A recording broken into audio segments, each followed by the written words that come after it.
Bapa di surga, saatnya kami akan mendengar firman-Mu. Kami merindukan sabda-Mu, menegur, mengingatkan kami, agar setiap kami tidak hanyut dengan dunia ini. Biarlah kami dihanyutkan oleh kebenaran firman-Mu, Bapa, yang membawa kami terus memiliki satu fokus dalam tujuan hidup kami ini, yaitu kerajaan-Mu. Bapa yang mulia, berbicaralah Tuhan. Perdengarkanlah suara-Mu, biar melalui hati kami, roh kami, juga mendengar suara-Mu, dan ubahkan kami dengan firman-Mu. Buatlah setiap kami semakin mencintai Engkau, Bapa Yahweh dan Tuhan Yesus Juru Selamat kami, lebih dari apapun dan lebih dari siapapun. Berbicaralah Tuhan, penuhi bejana kami, bejana hati kami dengan firman. Dalam nama Tuhan Yesus kami berdoa. Bersama kita katakan, amin, amin. Silakan duduk Bapak Ibu, saudara-saudara terkasih di dalam Tuhan. Bapak Ibu, seandainya hari ini Tuhan berbicara kepada Bapak dan Ibu, dan Tuhan memerintahkan agar Bapak Ibu meninggalkan Bekasi, pindah ke California.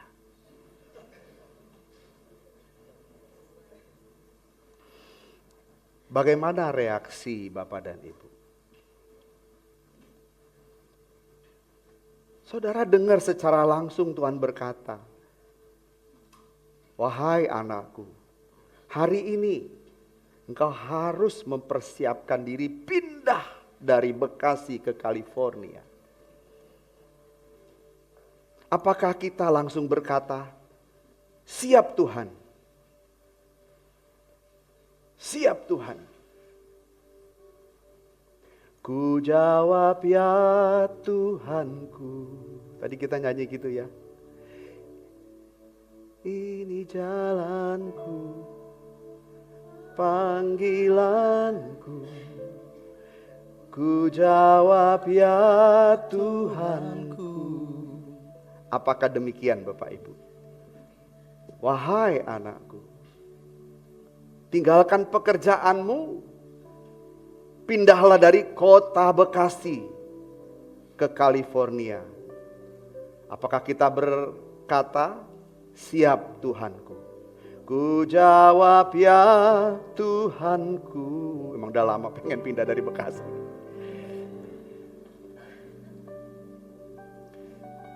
Bapak Ibu, mungkin ada di antara kita yang langsung berkata, siap Tuhan. Tetapi mungkin ada juga dari antara kita yang justru mengajukan berbagai pertanyaan kepada Tuhan. Tuhan, begini loh Tuhan. Bukan saya gak taat ya. Tuhan dengar ya. Bukan saya gak taat ya. Tapi gini Tuhan. Izin. Mohon izin saya bertanya Tuhan. Modalnya dari mana? Izin Tuhan saya bertanya. Tujuannya apa? Izin Tuhan saya bertanya. Targetnya apa? Izin Tuhan aku bertanya. Apa ini benar sungguhan dari Tuhan atau cuman perasaan saja? Tuhan, bukannya saya nggak taat ya Tuhan. Izin Tuhan, catat nih. Bukan saya nggak taat Tuhan. Tapi yang penting jelas gitu petanya. Jelas tujuannya Tuhan. Paling tidak meminimais resiko gitu Tuhan. Meminimais resiko. Kita sih bersedia saja pindah, yang penting sampai di California tidak terlantar gitu Tuhan. Ada yang nampung, gitu, ngerti maksudnya kami Tuhan. Ya, ngerti ya Tuhan. Saudara, sebenarnya dengan pertanyaan-pertanyaan yang kita sampaikan kepada Tuhan, sesungguhnya memang kita tidak menolak Tuhan, Tetapi sesungguhnya kita hanya berupaya mengontrol prosesnya Tuhan. Saya yakin bahwa di antara kita, sebagian besar kita, ketika Tuhan memerintahkan kita untuk melakukan sesuatu, mengerjakan proyeknya Tuhan, kita gak serta-merta menolak Tuhan. Apalagi saudara mendengar secara audible Tuhan berbicara. Saya yakin saudara tidak serta-merta menolak Tuhan. Tetapi saudara bisa saja mengajukan banyak pertanyaan kepada Tuhan. Tidak menolak, tetapi kita mau mengontrol prosesnya Tuhan. Padahal kalau saudara memperhatikan baik kebenaran firman Tuhan. Banyak proyek-proyek Tuhan di dalam Alkitab. Di mana manusia diminta oleh Tuhan untuk mengerjakan proyek itu. Saudara, Tuhan tidak pernah mencari orang yang siap. Tuhan tidak pernah memberikan proyek-proyeknya kepada orang yang benar-benar sudah siap. Tidak. Tetapi Tuhan memberikan proyek-proyeknya itu kepada orang yang bersedia untuk mengerjakan proyek Tuhan. Yang bersedia taat, tidak nunggu siap. Kalau nunggu siap, siapa yang siap? Tuhan tidak mencari orang yang nunggu siap, tetapi Tuhan mencari orang yang bersedia untuk taat. Ketika Tuhan Allah memanggil Abraham keluar dari Ur Kasdim, negeri di mana kau dibesarkan, negeri sanak familimu, negeri keluargamu, keluar dari Ur Kasdim. Saudara tahu bahwa ketika Tuhan memerintahkan Abraham keluar dari negerinya tanpa peta, tanpa tujuan yang jelas. Abraham gak bertanya Tuhan untuk meminimalisasi kemungkinan buruk yang terjadi. Begini loh Tuhan, begitu loh Tuhan. Tidak saudara. Tidak. Tidak ada protes, tidak ada pertanyaan. Abraham pergi untuk mengerjakan proyek besar Tuhan. Ketika Nehemia diperintahkan Tuhan untuk membangun tembok Yerusalem, Tuhan gak nunggu Yeremia siap. Yeremia pergi tanpa perlindungan Tuhan. Yeremia tidak mendapat jaminan bahwa dia tidak dicemooh orang. Yeremia tidak mendapat jaminan bahwa dia akan selamat jiwanya tanpa ancaman. Tidak, saudara baca, nyawanya juga terancam. Dia dicemooh, dia dihina orang. Tapi dia lakukan, dia kerjakan proyek Tuhan itu. Termasuk Nuh Bapak Ibu. Tuhan memerintahkan Nuh untuk membangun bahtera. Adakah Nuh protes kepada Tuhan? Adakah Nuh bertanya-tanya kepada Tuhan? Kenapa saya Tuhan? Emang gak ada yang lain Tuhan? Apa Nuh siap? Tidak. Tuhan tidak tunggu Nuh siap. Kerjakan proyek Tuhan. Nuh lakukan apa yang Tuhan kehendaki. Sekarang kalau Tuhan bertanya kepada saudara, maukah mengerjakan proyek Tuhan itu? Tuhan tidak mencari orang yang sudah siap. Tapi Tuhan mencari orang yang bersedia taat lebih dulu. Kiranya saudaralah orang-orang itu. Jadi pertanyaan yang terpenting adalah, apakah kita sudah siap atau apakah kita sudah tahu semua tujuan proyek Tuhan itu? Itu tidak menjadi pertanyaan yang penting. Yang terpenting adalah apakah kita mau mengerjakan proyek Tuhan. Meskipun kita belum mengerti maksudnya Tuhan itu apa. Coba kita membaca di dalam Kejadian pasal 6. Kita mulai ayat 9, lalu 14, 17, dan 22. Karena kalau kita baca semua cukup panjang. Belum pasal yang ke-7, tapi kalau kita sempat pasal yang ke-7 kita baca, mungkin sebagian saja. Sekarang kita lihat Kejadian pasal 6.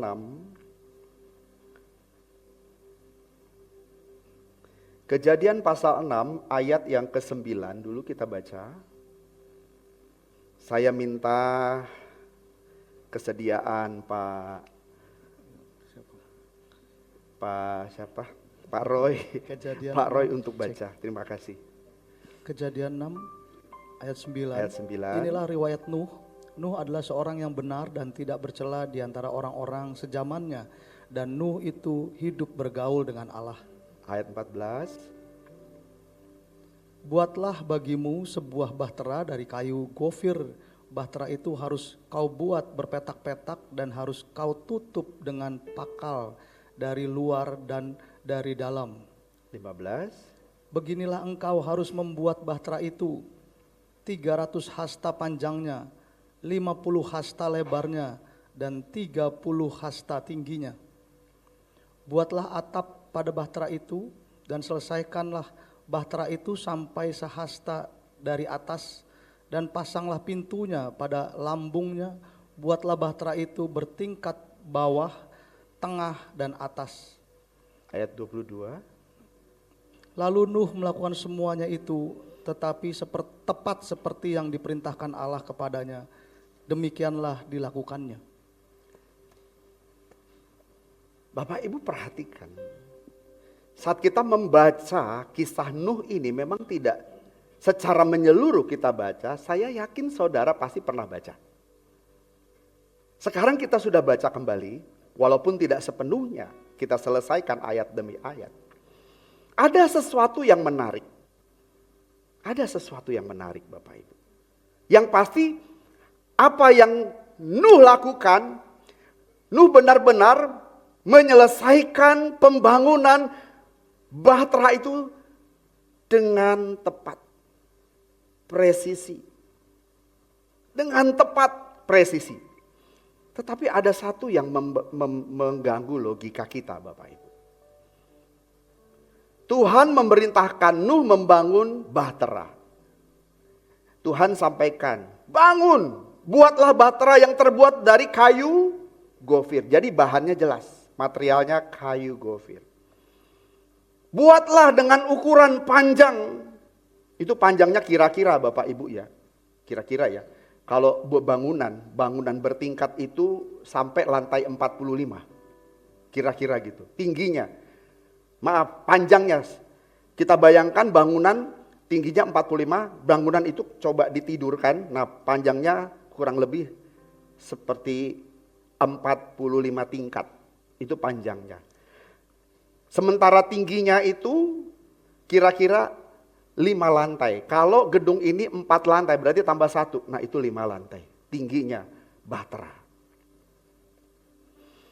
Ukuran panjang lebar tinggi sudah ditentukan oleh Tuhan. Jumlah tingkat diatur dan berpetak-petak pula. Dan tidak lupa Tuhan memerintahkan membuat jendela, pintu masuk, pintu keluar. Secara detail sudah dibangun oleh Nuh, begitu sempurna.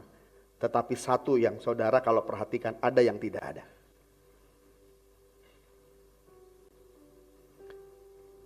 Yang ngantuk pasti nggak tahu. Yang lagi mikirin utang nggak tahu.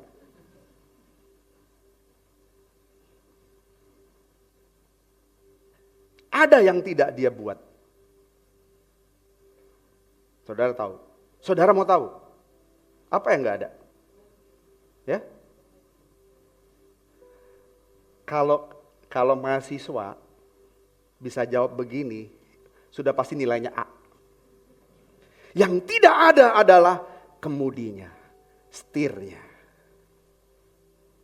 Pertanyaan saya, apakah Tuhan lupa memerintahkan Nuh membuat setirnya? Di sini ada pelaut. Bisakah Pak Poluan? Bisakah kapal itu berlayar tanpa kemudi? Tidak bisa. Setuju ya Pak? Kenapa tidak ada kemudinya? Apakah Tuhan salah memberikan perintah? Terima kasih Bu Tuti, nilainya A. Tidak ada kemudinya. Coba kita pikir, ini gak masuk logika. Bikin bahtera tanpa kemudi, tanpa navigasi, tanpa pengaturan arah. Mau kemana bahtera itu pergi? Pasti ada yang salah. Secara pemikiran kita, secara logika ada yang salah nih. Tapi tidak mungkin Tuhan salah.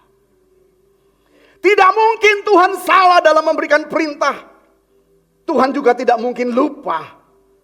Kenapa Batra yang besar itu tidak punya kemudi, tidak ada alat kontrol arah, tidak ada pengaturan navigasi? Tuhan sedang mengajarkan sesuatu kepada Nuh dan juga kepada kita hari ini. Apa yang ingin Tuhan ajarkan kepada kita?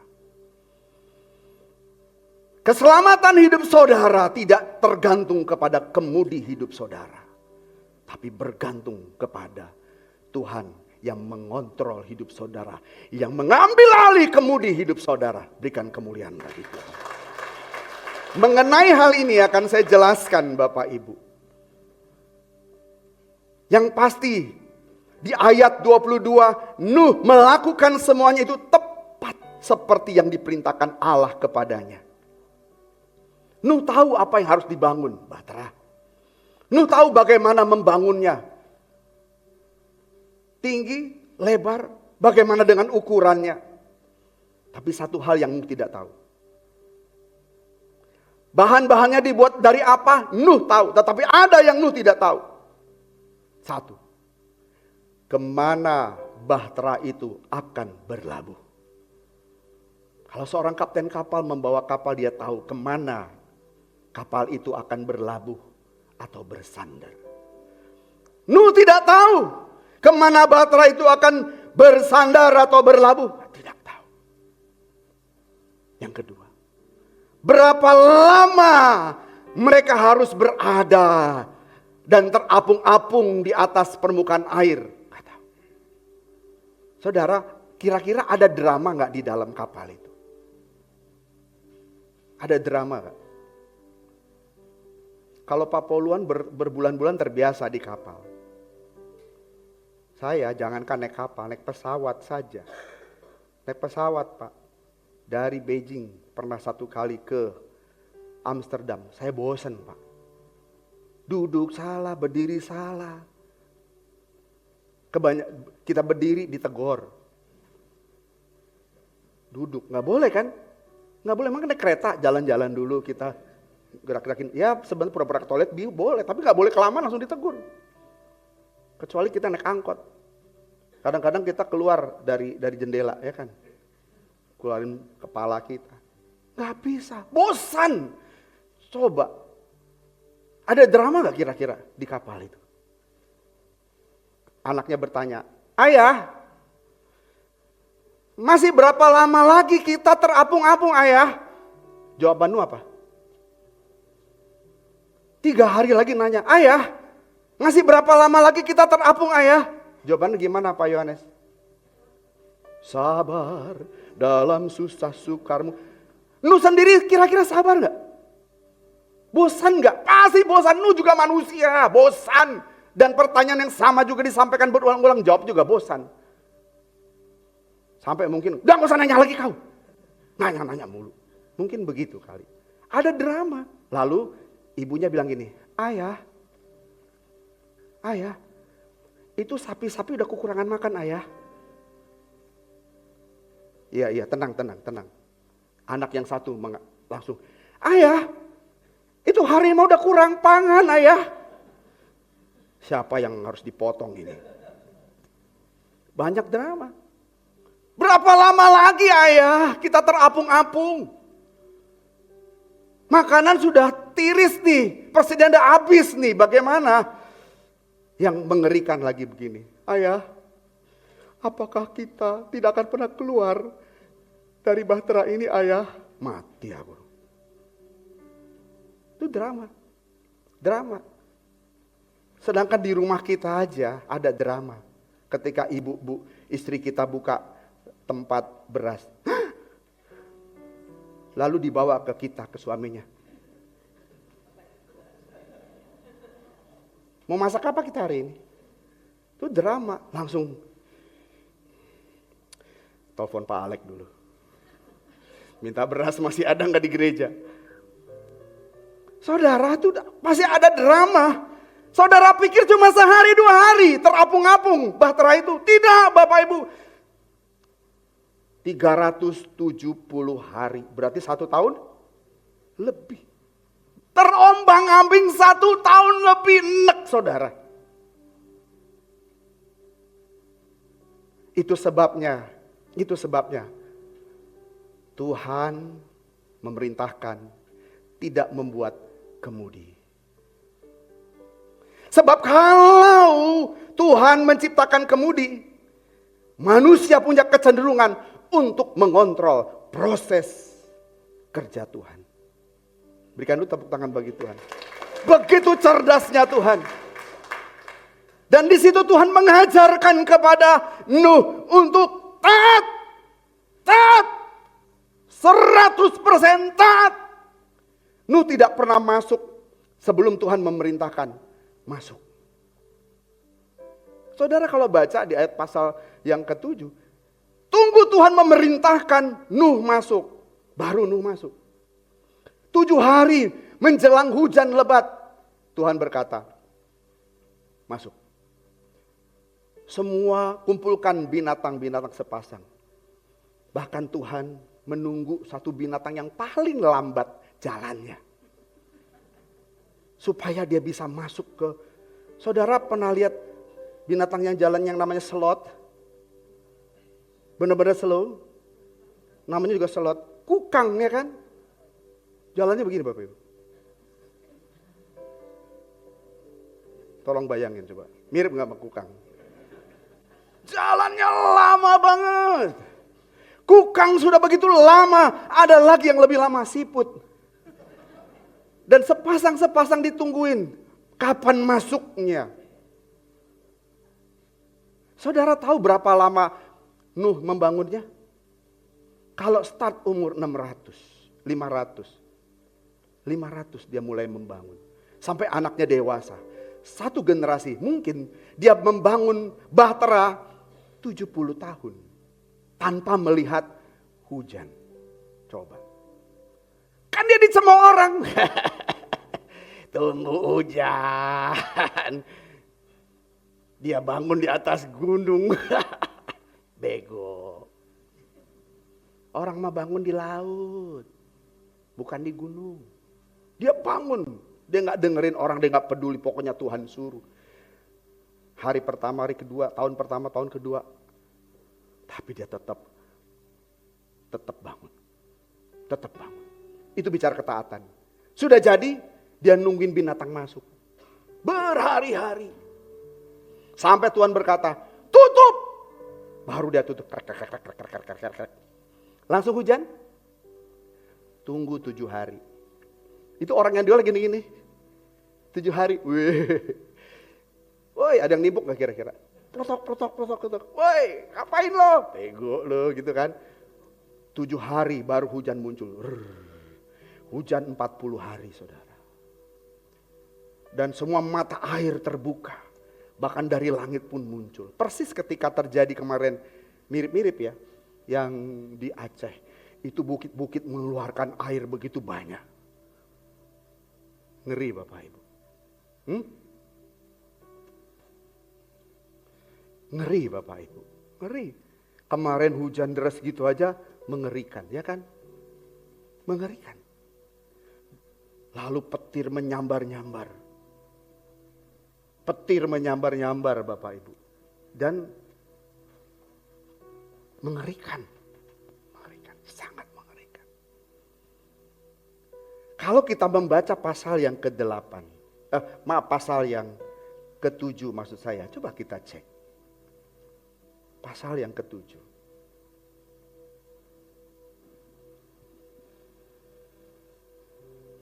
Ayat yang ke-12.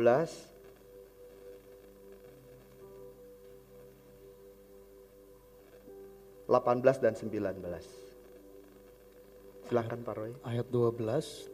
Dan turunlah hujan lebat meliputi bumi 40 hari 40 malam lamanya. Hujan lebat Bapak Ibu. Kemarin hujan cuma 2 jam seperti ditumpahkan dari langit depan rumah saya nggak bisa jalan. Kalau tidak dijemput perahu saya nggak bisa keluar. Perahunya Pak Mumu. Karena tinggi nggak bisa lewat saudara. Terus ayat 13.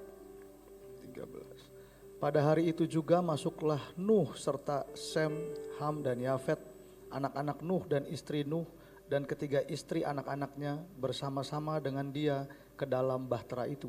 Ya. Ayat 18. Ketika air itu makin bertambah-tambah dan naik dengan hebatnya di atas bumi, terapung-apunglah bahtera itu di muka air. Bahtera itu terapung. Terapung-apung di muka air. Ayat 19. Dan air itu sangat hebatnya bertambah-tambah meliputi bumi dan ditutupinya lah segala gunung tinggi di seluruh kolong langit. Kalau saudara pernah naik ke gunung Olimpos yang ada di Turki, itu tinggi Bapak Ibu. Oleh anugerah Tuhan saya pernah sampai ke situ, tinggi. Dan Ararat itu rasanya, saya lihat Ararat itu mungkin lebih tinggi. Tertutup Bapak Ibu.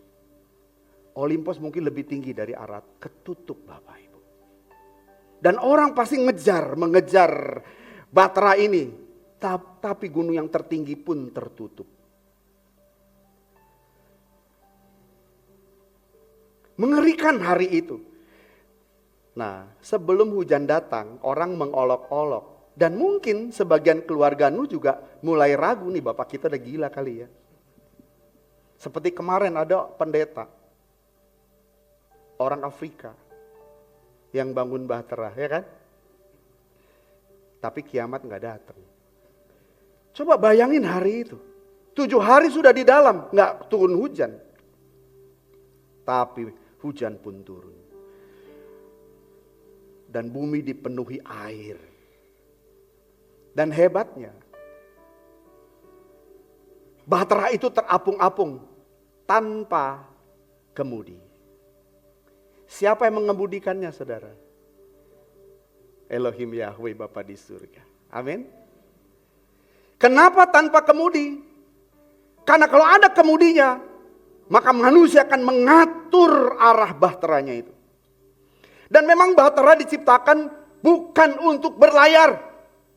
Bahtera diciptakan Tuhan bukan untuk berlayar Bapak Ibu.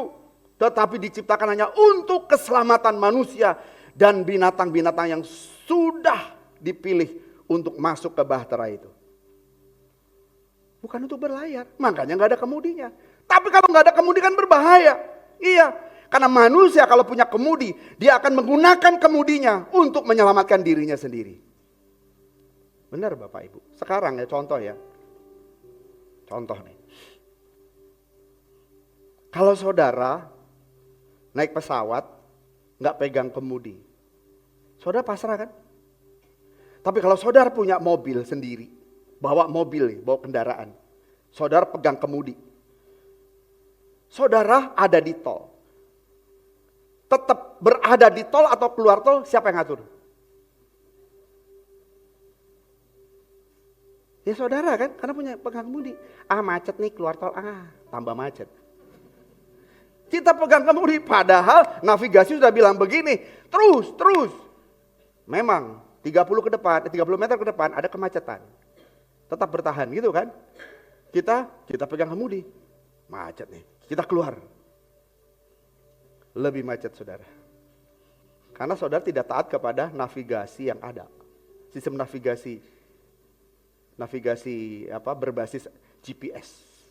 Oke saudara, karena kita punya kontrol. Nah Tuhan tidak menginginkan manusia mengontrol dirinya. Pasti celaka Bapak Ibu. Kita mau atur Tuhan. Karena kita punya prediksi. Tapi kalau kita di dalam bahtera yang Tuhan sudah ciptakan itu, kita gak punya prediksi. Taat saja. Saudara sudah ada di bahtera Tuhan, saudara aman. Saudara selamat. Tidak perlu kita ngitung resiko. Pasti aman. Makanya Amsal 3 ayat 5 berkata, percayalah kepada Tuhan dengan segenap hatimu. Dan jangan bersandar kepada pengertianmu sendiri. Dulu ada lagu, udah lama ya. Percayalah kepada Tuhan dengan segenap hatimu, dan jangan bersandar kepada pengertianmu sendiri. Jadi kalau kita punya uang, nah uang itu bisa menjadi kemudi kita. Kemudi kita. Saudara pasti nggak takut sakit, nggak takut masuk rumah sakit. Kenapa? Punya asuransi. Ada uang. Beda kalau kita nggak punya asuransi, nggak ada uang. Tapi karena kita punya, yang kita andalkan pertama apa? Aduh sakit nih. Periksa. Ada kartu. Warna hitam. Black card. Masuk. Gak takut. Coba nggak punya. Dulu ya waktu tahun-tahun pertama kali. Maaf. Belum menikah rasanya ya kita ya. Apa sudah ya? Lupa saya. Istriku itu kita bawa berobat karena sakit. Dan kesimpulannya adalah appendix akut dan harus dioperasi. Dan saya nggak punya cukup uang. Nggak punya uang, nggak punya asuransi. Nggak ada BPJS tahun itu. Yang kulakukan cuma satu. Yang kita lakukan cuma satu. Apa? Berdoa. Kalau meninggal gimana? Kalau meninggal ya nggak ada lovel, nggak ada deh. Gimana caranya? Berdoa. Tapi kalau aku punya uang, ada kemudi. Tenang. Mau RSCM, mau Medistra, yang agak mahal ya. Mau yang mana? Singapura. Siap. Kita punya kemudi, ada uang. Tapi kalau nggak punya, pasrah. Berserah. Taat kepada Tuhan. Itu yang dilakukan oleh Nuh, dan Tuhan mengajar Nuh juga mengajar kita. Jangan jadikan uangmu alat kemudi yang mengatur hidupmu. Biar Tuhan memproses hidup saudara. Biarlah bahtera hidup saudara itu mengapung dan Tuhanlah menjadi kemudi hidup saudara. Amin Pak, berikan tepuk tangan bagi Tuhan. Selama ada yang kita andalkan, kita tidak akan pernah menjadi orang Kristen yang taat. Ada yang kita andalkan. Gak punya apa-apa, belajar taat. Kalau aku harus mati, kematianku di tangan Tuhan. Nah mestinya begitu. Karena gak ada jalan keluar, tapi sekarang ada BPJS. Ada yang diandalkan. Tetapi ingat, jangan mengandalkan sepenuhnya. Andalkan Tuhan dalam ketaatanmu. Termasuk rumah tangga kita. Kita gak punya kemudi atas rumah tangga kita. Rumah tangga kita sedang mengapung-ngapung di atas permukaan. Percayakan rumah tanggamu kepada Tuhan. Tuhan akan mengatur rumah tanggamu. Jangan atur Tuhan. Yang penting kau hidup taat. Dalam ketaatan Tuhan menghargai ketaatanmu. Tanda engkau berserah kepada Tuhan. Jangan bersandar kepada pengertianmu sendiri. Gimana rumah tanggaku Tuhan? Hari ini lagi kacau Tuhan. Percayalah kepada Tuhan. Bisnisku lagi hancur Tuhan. Oke, bahtera bisnis saudara. Perusahaan saudara sedang tidak jelas. Percayakan kepada kendali Tuhan. Kalau dari awal kita membangun usaha kita dan membiarkan Tuhan yang mengatur menjadi kemudi, nakoda atas perusahaan saudara, Tuhan pelihara. Kalau tidak, tetaplah taat. Tuhan punya 1001 jalan untuk memberikan jalan keluar kepada kita. Amin. Selalu berpikirnya begitu. Tuhanlah kemudi kita, bukan kita. Jangan atur prosesnya. Di situ kita sedang dibentuk oleh Tuhan soalnya. Untuk menjadi manusia yang berkenan di hadapan Tuhan. Jadi iman sejati dimulai saat pengertian kita berhenti memegang setir atau kemudi. Selama kita ingin memegang setir hidup kita, kemudi hidup kita, iman saudara tidak akan pernah dimulai untuk diproses dan bertumbuh. Jadi ketika kita tidak pegang setir kemudi, disitulah iman kita baru diproses untuk bertumbuh. Saudara mau serahkan kemudi hidup saudara kepada Tuhan? Haleluya. Amin. Tuhan pasti menyertai kita. Jadi Bapak Ibu, ketaatan Nuh, ketaatan yang sejati, bukan hanya dibuktikan ketika Nuh dan keluarganya masuk ke bahtera, tetapi juga ketika ia tetap tinggal di dalamnya sampai Tuhan berkata, buka pintu kapalnya, keluarlah. Jadi selama Tuhan tidak memerintahkan keluar, dia tidak keluar. Meskipun bahtera itu sudah bersandar, Tuhan gak suruh keluar loh. Bahtera itu sudah bersandar, Tuhan gak suruh keluar. Burung dilepas, burung tidak kembali. Berarti burung sudah mendapat makanan. Tapi sepanjang Tuhan tidak memerintahkan Nuh keluar, Nuh tidak keluar. Itu ketaatan. Itu iman. Sebab lebih berbahaya keluar terlalu cepat. Keluar terlalu cepat dari perlindungan Tuhan. Daripada menunggu terlalu lama di dalam bahtera itu. Menunggu terlalu lama itu jauh lebih aman daripada keluar terlalu cepat tanpa perintah Tuhan. Jadi mulai sekarang belajar taat. Lakukan apa yang Tuhan perintahkan. Jika tidak, jangan. Tetapi kalau Tuhan perintahkan, kita bisa berkata, ku jawab ya Tuhanku. Amin. Tuhan berkati.